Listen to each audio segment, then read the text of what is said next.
ada sebuah syubhat yang ingin kita luruskan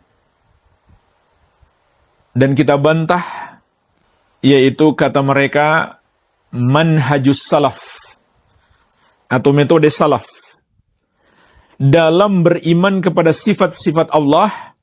Itu ada dua pilihan, ta'wil dan tafwid. Ini kata mereka. Ta'wil itu artinya ditafsirkan maknanya, dialihkan dari makna zahirnya. Ini ta'wil yang kita maksudkan di sini.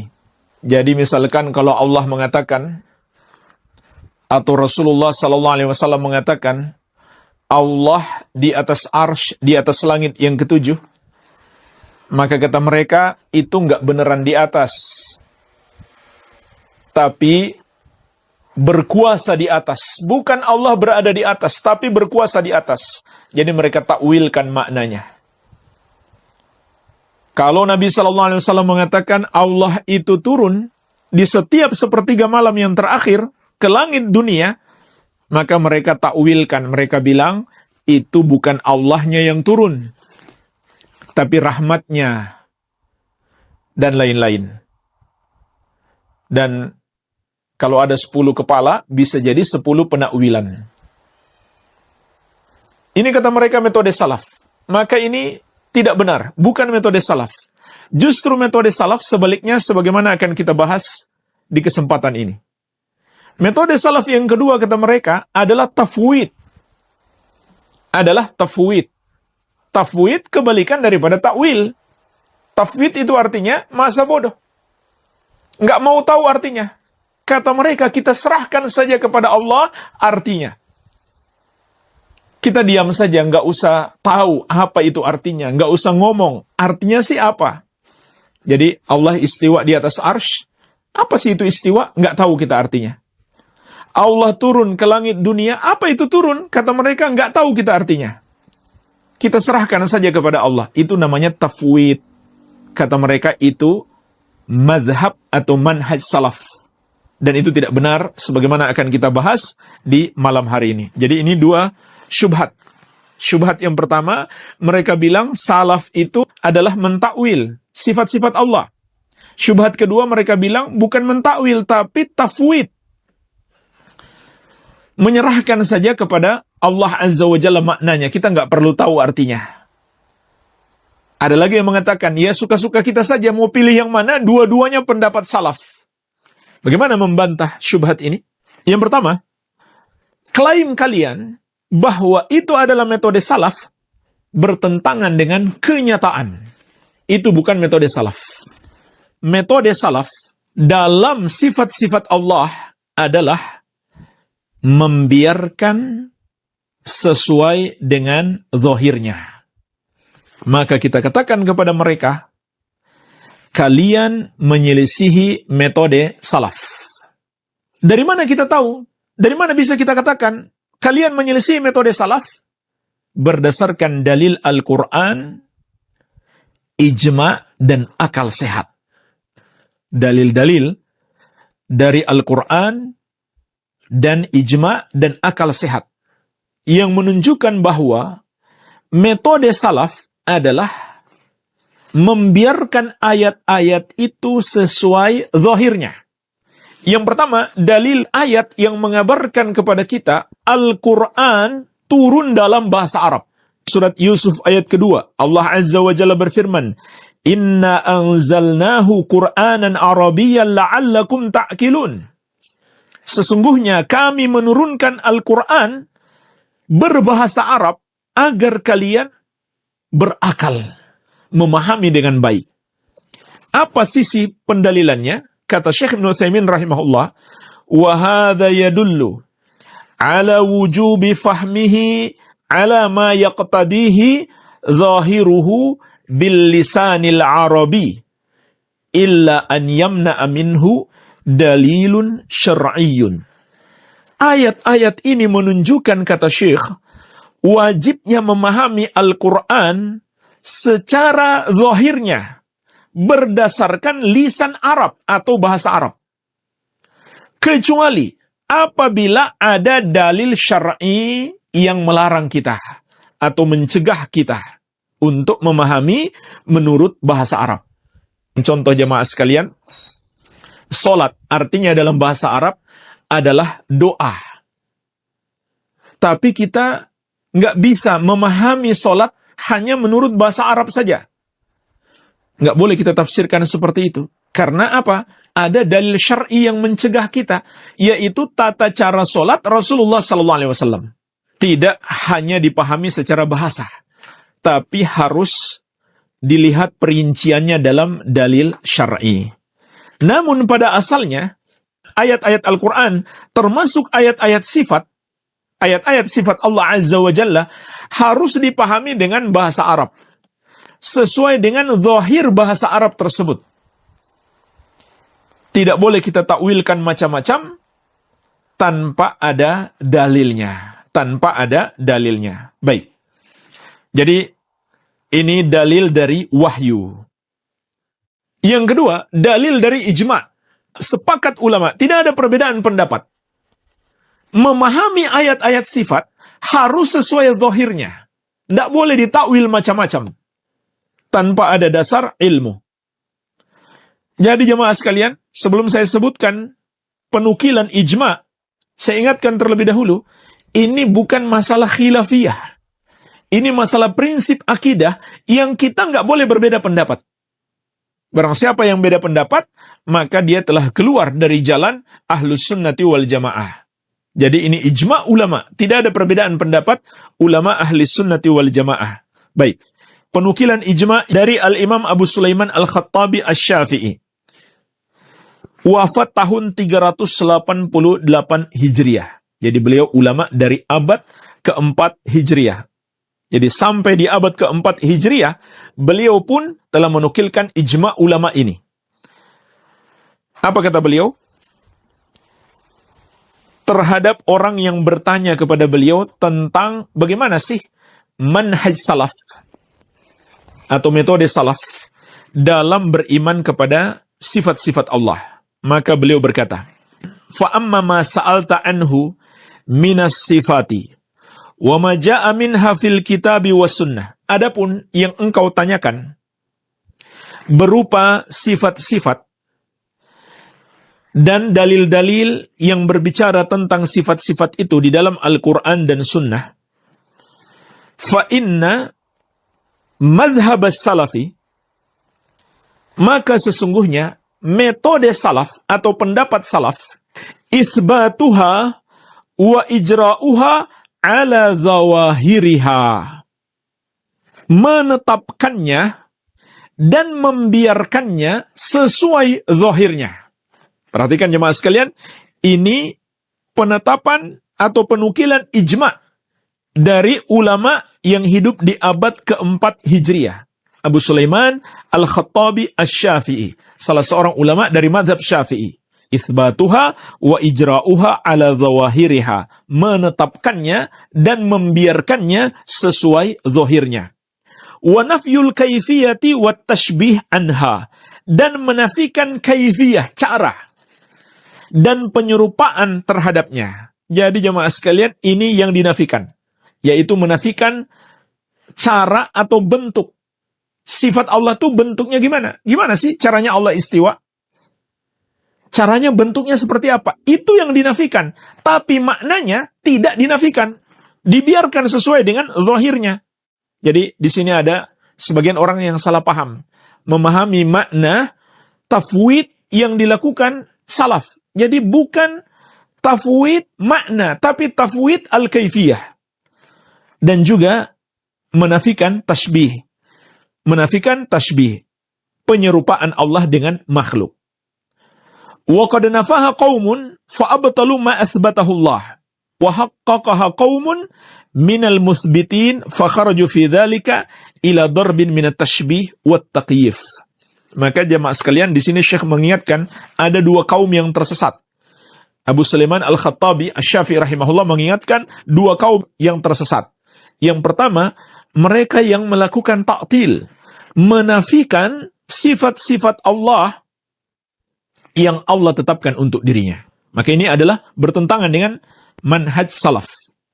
Dan sebaliknya, ada yang menetapkan nama-nama dan sifat-sifat Allah, tapi kemudian mereka melakukan tashbih dan takyif, menyerupakan Allah dengan makhluk dan menggambarkan bentuk sifat Allah Azza wa Jalla. Baik, ini dipetik dari risalah beliau yang berjudul Al-Gunyah Anil Kalam wa Ahlih. Juga disebutkan nukilan ini oleh Syekhul Islam di dalam Majmu' Al-Fatawa, juz kelima, halaman 58. Begitu pula dalam Al-Fatwa Al-Hamawiyah, halaman 362. Dan juga disebutkan oleh Al-Imam Az-Zahabi dalam kitab beliau Al-Ululil Aliyil Ghaffar, halaman 236. Jadi, ucapan Al-Khattabi ini bukan hanya disebutkan dalam kitab beliau Al-Gunyah Anil Kalam wa Ahlih, tapi juga disebutkan dalam buku-buku para ulama yang lain menukil dari beliau. Kemudian, Imam Az-Zahabi rahimahullah, di dalam kitab beliau Al-Ulu lil Aliyil Ghaffar, Imam Az-Zahabi juga ulama besar dari madhab Syafi'i.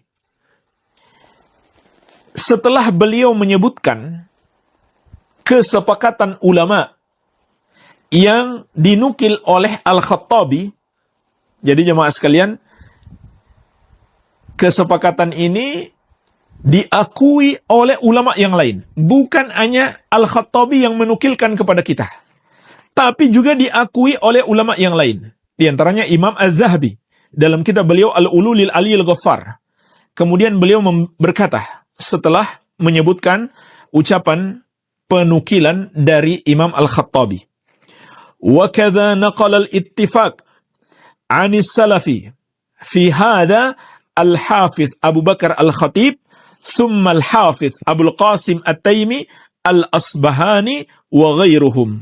Demikian pula kata beliau, telah menukil kesepakatan ini dari para ulama salaf, dari sahabat tabi'in dan tabi'ut tabi'in, dan para ulama ahlus sunnah yang melanjutkan akidah mereka. Dinukil pula oleh Al-Hafidh Abu Bakar Al-Khatib, kemudian oleh Al-Hafidh Abul Qasim At-Taimi Al-Asbahani, dan selain mereka.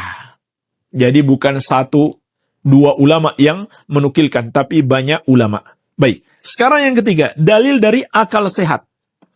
Ayat-ayat Al-Quran dan sunnah Nabi Sallallahu Alaihi Wasallam, Allah kabarkan kepada kita, dan Allah mudahkan untuk dipahami dengan bahasa Arab yang jelas. Bukan semacam teka-teki yang kita harus pecahkan.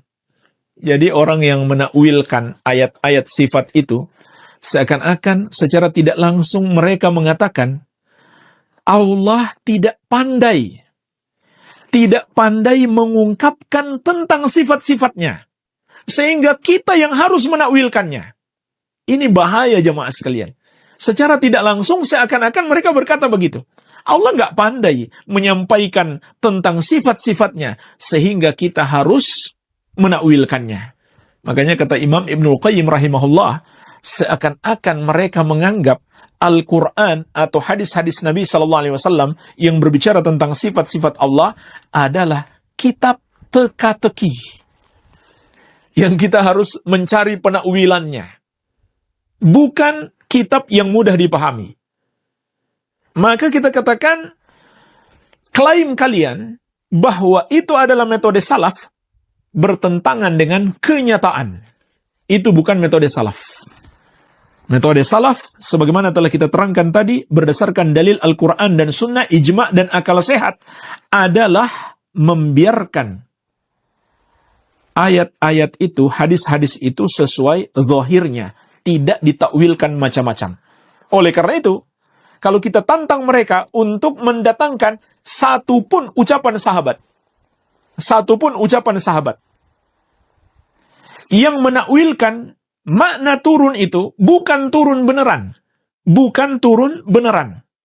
tapi yang turun adalah rahmat Allah Subhanahu wa ta'ala. Bukan turun beneran, tapi yang turun adalah rahmat Allah Azza wa Jalla. Maka mereka tidak akan bisa mendatangkan satu riwayat pun, ya, Syekhul Islam Ibn Taimiyah rahimahullah telah mempelajari lebih dari 100 tafsir. Tidak beliau temukan satupun ucapan sahabat yang menakwilkan sifat-sifat Allah Azza wa Jalla. Maka ini sebuah tantangan dari para ulama ahlus sunnah. Kalau kalian mengatakan itu adalah madhab salaf, menakwilkan, maka kita katakan datangkan satu riwayat dari sahabat yang menakwilkan, misalkan nuzul, Allah turun ke langit dunia dengan penafsiran yang turun bukan Allahnya tapi rahmatnya saja. Maka mana tafsir salaf seperti itu? Pemahaman salaf seperti itu mana? Mana nukilan dari seorang sahabat? Iya. Atau begitu pula istiwa. Allah istiwa di atas arsy. Coba datangkan satu saja nukilan dari sahabat yang mengatakan maksudnya bukan Allah di atas, tapi istilah Allah berkuasa di atas. Baik. Jadi ini bantahan yang pertama. Kemudian bantahan yang kedua. Kita katakan kepada mereka, penakwilan kalian, dalilnya apa?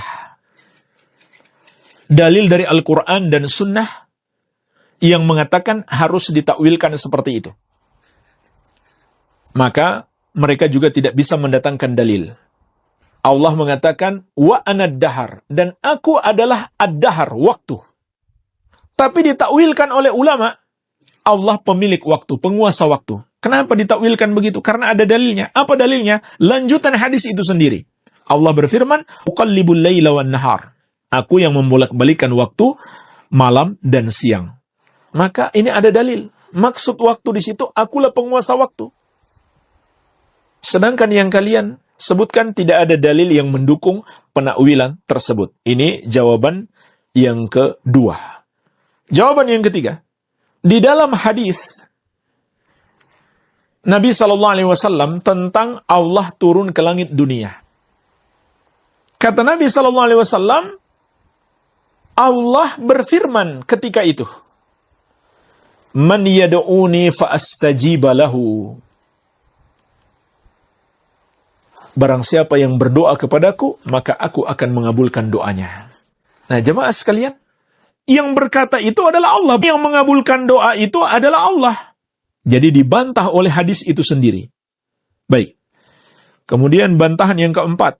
Kalau mereka tafsirkan itu rahmat Allah, maka kita katakan rahmat Allah tidak khusus turun di sepertiga malam yang terakhir. Bantahan yang berikutnya, yang kelima, terdapat dalam hadis itu sendiri. Yaitu, Rasulullah SAW mengabarkan kepada kita, Allah turun ke langit dunia di sepertiga malam yang terakhir.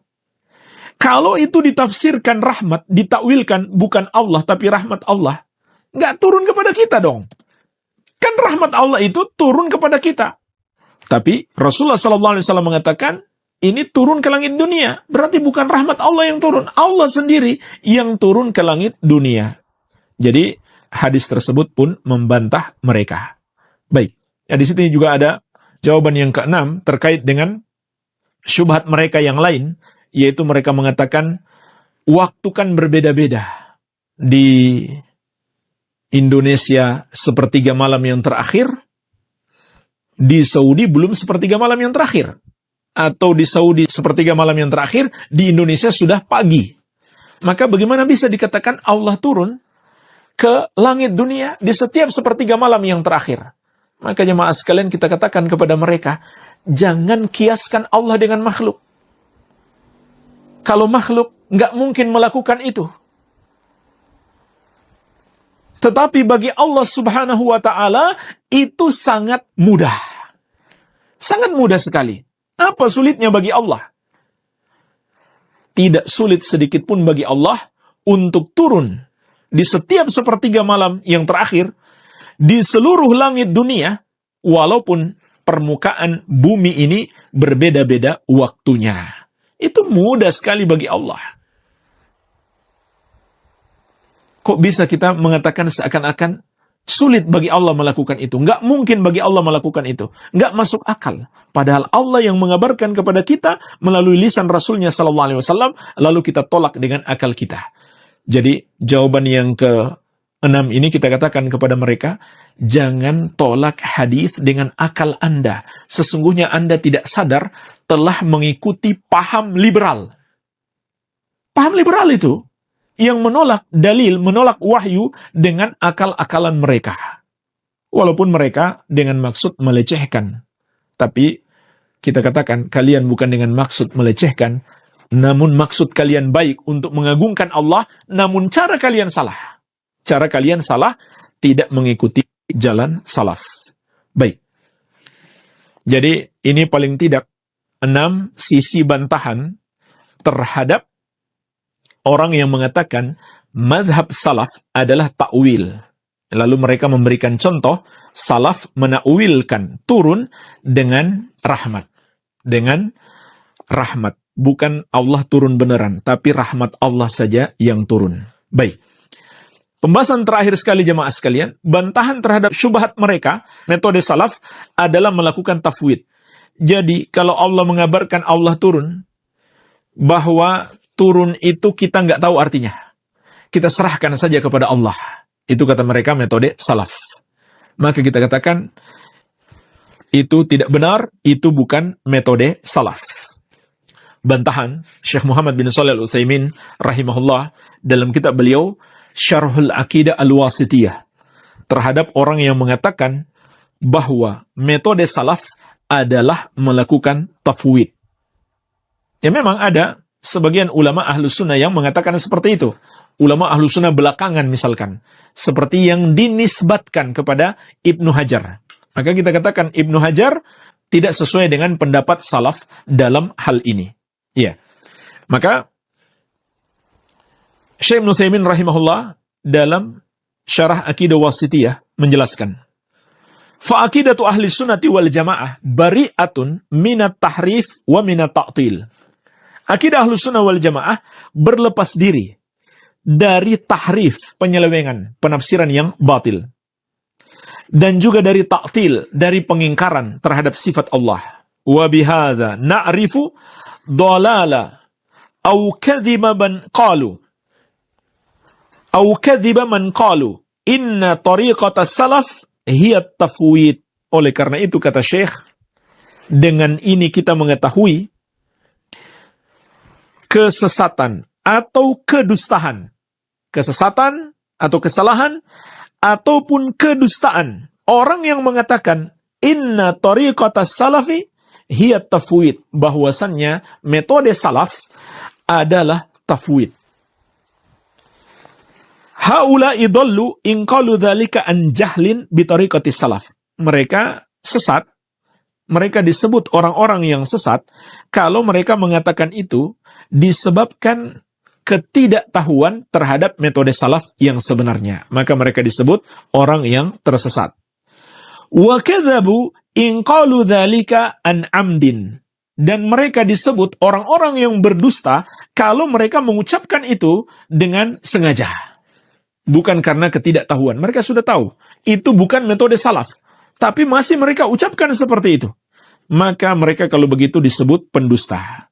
Intinya kata beliau, apa yang mereka katakan bahwa madhab salaf melakukan tafwid adalah tidak benar. Yang benar apa? Itsbatul makna wa tafwidul kaifiyah. Inilah madhab salaf yang sebenarnya. Itsbatul makna wa tafwidu al-kaifiyah. Menetapkan makna dan melakukan tafwid terhadap kaifiyah. Jadi yang ditafwid, yang diserahkan kepada Allah bukan maknanya, namun kaifiyah, bentuk daripada sifat Allah tersebut. Bentuk daripada sifat Allah tersebut. Contohnya jemaah sekalian, Allah mengabarkan kepada kita, dia memiliki sifat istiwa di atas arsy. Maka kita tetapkan maknanya. Kita tetapkan maknanya. Seperti yang Allah kabarkan kepada kita. Maknanya bisa kita ketahui. Bisa kita ketahui dari sisi bahasa maupun dari penjelasan para ulama salaf. Maupun kalau ada hadis yang menjelaskan. Atau ada ayat lain yang menjelaskan. Iya. Oleh karena itu Imam Malik rahimahullah ta'ala mengatakan, al-istiwa'u ma'lumun. Istiwa itu diketahui maknanya. Istiwa itu diketahui maknanya. Tentang tafwid, apa kata Imam Malik? Al-istiwa'u ma'lumun, wal kaifu majhulun, wal imanu bihi wajibun, was su'alu anhu bid'atun. Istiwa itu maklum, diketahui. Sedangkan al-kaif, bagaimana Allah istiwa, itu yang majhul, tidak kita ketahui. Mengimaninya wajib, menanyakannya bid'ah. Perhatikan kata Imam Malik. Istiwa itu maklum, diketahui. Tapi mereka mengatakan, metode salaf, kita nggak tahu, kita serahkan saja kepada Allah. Ini bertentangan. Ini ucapan yang masyhur dari Imam Malik. Mutawatir diriwayatkan dari Imam Malik. Imam Malik mengatakan, al-istiwa'u ma'lumun wal kaifu majhulun. Istiwa itu maklum, diketahui. Yaitu diketahui maknanya. Yang tidak diketahui apa? Al-kaif. Bagaimana caranya Allah istiwa? Bentuknya Allah istiwa itu bagaimana? Ini yang dinafikan oleh Imam Malik. Iya. Kemudian, kata Syekh Ibnu Utsaimin rahimahullah. Syekhul Islam Ibnu Taimiyah rahimahullah mengatakan tentang madhab tafwid yang mereka nisbatkan kepada salaf. Hada min syarri aqwali ahlil bid'ah wal ilhad. Sesungguhnya tafwid itu adalah termasuk seburuk-buruknya ucapan ahlul bid'ah dan orang-orang yang menyimpang. Kenapa beliau mengucapkan seperti itu jamaah sekalian? Kata Syekh Ibnu Utsaimin rahimahullah, benar sekali apa yang beliau katakan rahimahullah. Kalau kamu memperhatikan ucapan ini, yaitu madhab salaf kata mereka tafwid, sesungguhnya tafwid itu adalah pendustaan terhadap Al-Quran dan menganggap bodoh Rasulullah Sallallahu Alaihi Wasallam. Itu yang terkandung di dalam tafwid, mendustakan Al-Quran dan menganggap bodoh Rasulullah Sallallahu Alaihi Wasallam, serta memberi ruang kepada para ahli filsafat untuk berbicara seenak mereka. Jadi jamaah sekalian, ini 3 bahaya tafwid. Dengan adanya 3 bahaya ini, tidak mungkin dikatakan ini madhab salaf, metode salaf. Yang pertama kata beliau, orang yang mengatakan metode salaf adalah tafwid, menyerahkan maknanya kepada Allah, kita nggak mungkin tahu apa maknanya, kita sakit, kita diam saja, maka dia mendustakan Al-Quran. Kenapa disebut mendustakan Al-Quran? Karena Allah mengabarkan kepada kita, وَنَزَّلْنَا عَلَيْكَ الْكِتَابَ tibyana likulli syai'. Kami telah menurunkan kepada engkau wahai Muhammad Al-Quran sebagai penjelas terhadap sesuatu.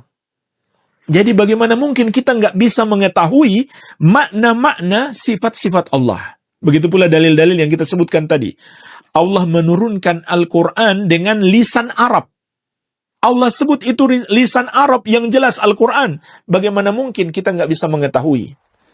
Dan juga Allah menurunkan kepada kita Al-Quran untuk ditadabburi. Afala yatadabbarun Al-Quran? Apakah mereka tidak mentadabburi Al-Quran? Allah mencela orang yang tidak mentadabburi Al-Quran. Nah sekarang jemaah sekalian, tidak mungkin kita mentadabburi Al-Quran kalau kita tidak tahu artinya. Jadi gimana caranya kita mentadabburi Al-Quran kalau nggak tahu artinya?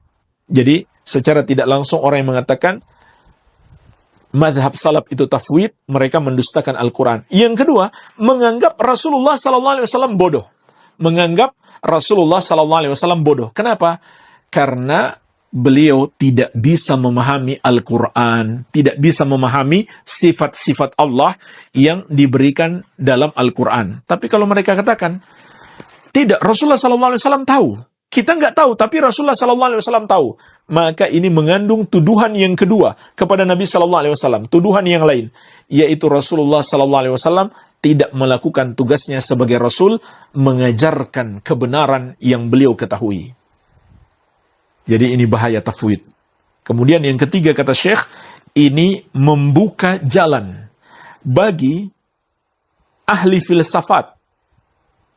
Ya, ahli filsafat, ilmu filsafat itu adalah ilmu yang berasal dari orang-orang kafir Yunani. Kemudian diadopsi oleh kaum muslimin, jadilah ilmu kalam. Itu hakikat ilmu kalam. Adalah ilmu yang terpengaruh dari filsafat Yunani. Iya. Maka, ini akan membuka ruang bagi mereka untuk menakwilkan macam-macam. Untuk menakwilkan macam-macam. Jadi mereka bilang, kalian ahlu tafwid, orang-orang bodoh, nggak ngerti, nggak tahu arti sifat Allah. Lihat dong seperti kami menakwilkan, kami hebat. Mereka pun mulai menakwilkan macam-macam sifat-sifat Allah tersebut. Jadi, ini tidak mungkin madhab salaf. Ya. Bertentangan dengan apa yang telah kita sebutkan tadi, yang kita nukilkan, para sahabat, para ulama salaf memahami sesuai zahirnya. Tidak tafwid, tidak menyerahkan maknanya kepada Allah Subhanahu wa taala. Tapi apa yang ditafwid? Kaifiyah. Yang ditafwid, yang dinafikan adalah kaifiyah. Kita serahkan bentuk dari sifat Allah itu kepada Allah. Seperti bagaimana cara Allah istiwa, bagaimana bentuk tangan Allah, kita serahkan kepada Allah. Adapun makna tangan kita ketahui. Jadi kalau orang yang melakukan tafwid, mereka bilang, tangan itu bukan artinya tangan. Lalu apa artinya? Kita serahkan saja kepada Allah. Mazhab salaf bukan seperti itu. Mazhab salaf menetapkan sesuai dengan zahirnya. Tangan ya tangan. Mereka tidak bilang kita serahkan arti tangan kepada Allah. Kita tidak beriman Allah punya tangan beneran. Tangan di situ bukan tangan yang kita pahami. Tidak ada salaf yang berkata begitu. Tapi yang mereka serahkan kepada Allah, yang mereka tafwid adalah kaifiyah, bentuk bagaimana tangan Allah. Jadi di situ mereka salah paham membaca teks-teks tentang tafwid. Maka maksud salaf, yang ditafwid itu kaifiyah, bentuk sifat Allah, bukan maknanya. Baik, ini jamaah sekalian bantahan kepada orang yang mengatakan mazhab salaf itu tafwid. Tidak usah cari tahu apa makna dari sifat-sifat Allah, tapi serahkan saja kepada Allah. Walhamdulillah.